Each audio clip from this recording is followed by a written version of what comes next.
Hey ladies, so it's Mickey and I am going to be filming a cooking video today.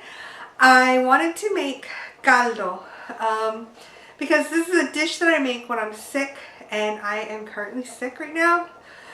It's all up here in my head. Excuse me.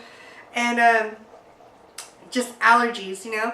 But since I'm not feeling very well, and because my RE's office is close to the Whole Food store, Fresh Market, I decided I would go there to go buy everything, and everything except for one ingredient is organic.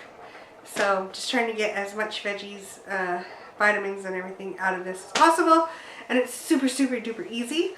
Caldo is a basically it's a Mexican soup, and there's either a chicken or beef based.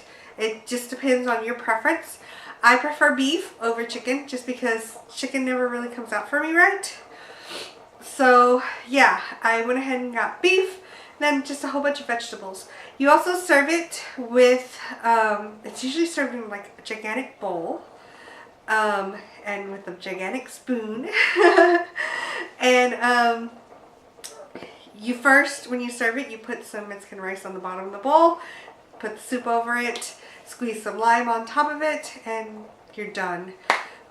Something else, I'll show you the ingredients in a little while. Something I did leave out is the cilantro. I'm not a huge fan of cilantro, but there's some in the little seasoning packet that I use for it, so that's my trade-off. But yeah, that's it, and I will show you the caldo, and yeah, that's it. Alright, bye.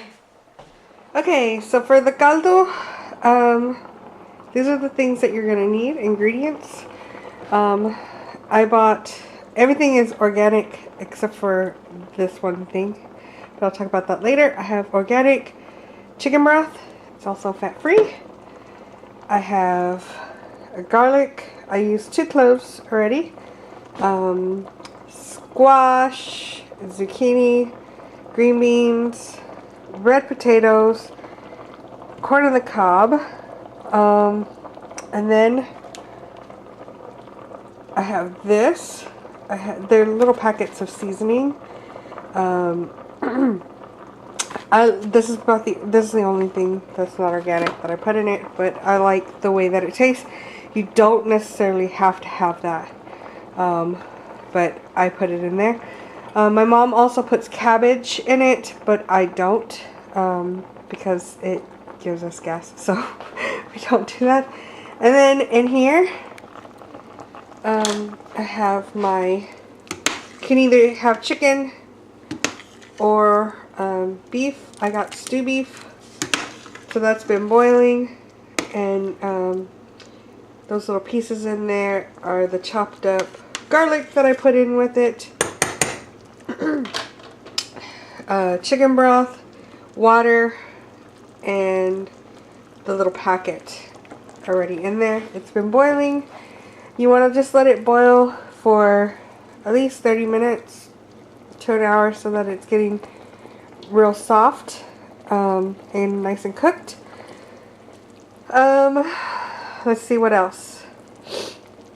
Oh, the reason why I only did it halfway, if you can tell, this is not a big bowl and I gotta fit all those vegetables in there. So I do it halfway just because the more vegetables you add to this, the higher that water level is gonna go. So if I were to put more, I'm not gonna be able to put as many vegetables in there. So I already put some salt in here as well. And yeah, once that's done, I'll show you the order. Actually, I can show that to you now, because you got to think about cooking wise. If you were to put the potatoes in first, by the end of it, it's going to be like your potatoes are going to be falling apart, and you don't want that to happen. So what I do first, I put in the green beans, stick them in for like 5-10 minutes, and then I add in my zucchini and squash. After that, I go to my corn on the cob, leave those in for quite a while, and then lastly I will add my potatoes in there, and then after that it's done. So yeah, once this meat gets done, I will record. Alright. Okay, so our meat is pretty much cooked. You just don't want it to be chewy and really hard, but it's basically ready. I can cut certain pieces with the spoon alone. So yeah, because you don't want to eat your soup and then have a whole bunch of meat stuck in your teeth. So you can really tell that this has really gone down. But at least you know all those flavors are going into that meat too. So first, I'm just going to add in my fresh veggie, which is my green beans. Now green beans, like, it looks like a lot at first, but once you actually get it in there and it actually cooks through, like, your green beans always seem to disappear. So I like to put quite a bit of green beans in there.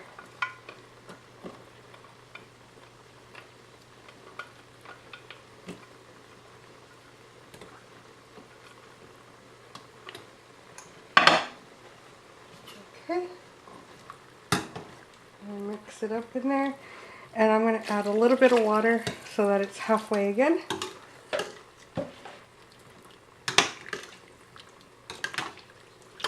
I'm going to let these cook for a few minutes. Then I'm going to add in my zucchini and squash. Okay, as you can tell, they're looking like they're getting cooked. They're still firm, but they're sort of cooked. Okay? Which is fine because we're going to be adding more and more vegetables. So now I'm going to add in my zucchini and my squash. Oops, totally just dropped one.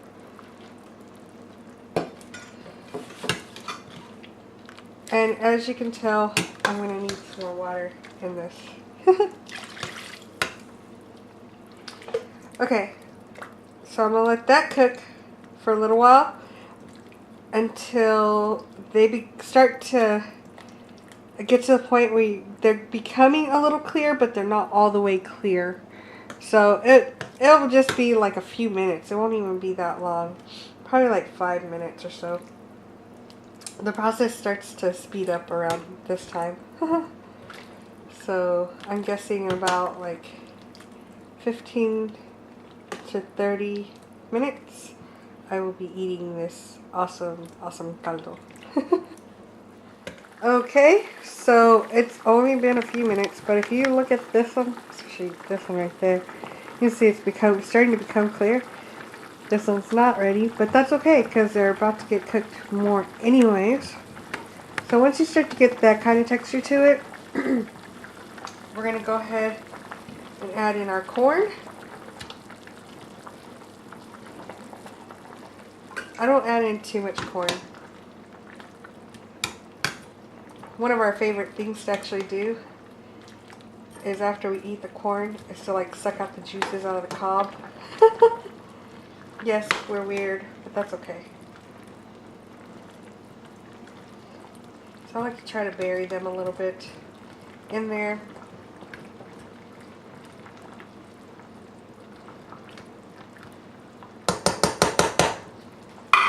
And we're going to let those cook for like 5 minutes. And then I'm going to add in the potatoes for 5 more minutes. And then it'll be ready to go. Okay, so I'm going to add in the potatoes. And this is why. You start to see that the corn will start to pull away at the top. Especially right there. I don't know if you can see right there. That's when you know that it's starting to get ready. So we're going to add in our potatoes and probably some more water. Sometimes I don't even add all the potatoes that I bought, just depending on the water, how tall it gets. But I just love how the potatoes add in like a lot of color to my caldo. I'm going to go ahead and top this off. And that's all the water I'm going to add to it. We're going to let that boil until my potatoes and my corn is ready. And then we're going to enjoy.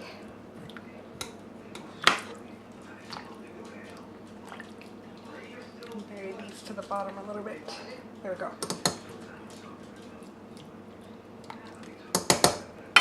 Our thing is ready.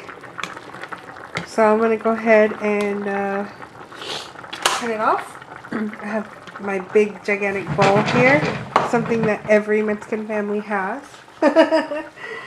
And then all we're going to do is I have my rice in there ready. Just going to add my veggies to it.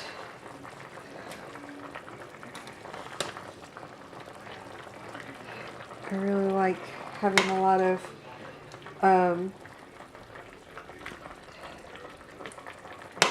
the greens.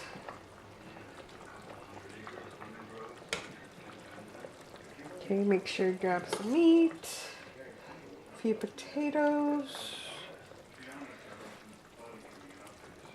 and then I don't know where my ladle is. My husband must have used it or something. So I like to pour the juice right on top of it. Try not to spill any, but I'm not succeeding very well. Okay, I'm going to add one of my corns on top of that. Oh, that looks awesome. Okay, and then the last thing to do is to slice up a lime. And here's another item that every Mexican family seems to have. It's, I guess, a lime squeezer or whatever. Stick in a lime and just put that juice right on top of it. And yeah, there you go. You have a big bowl of caldo. So I hope y'all enjoy it, ladies. If you make it, please let me know. Like I said, one thing that is missing in this is cilantro, and my mom also adds in cabbage as well, but I don't do the cabbage. But yeah, alright, I'm about to chow down. I'll talk to y'all later. Bye-bye.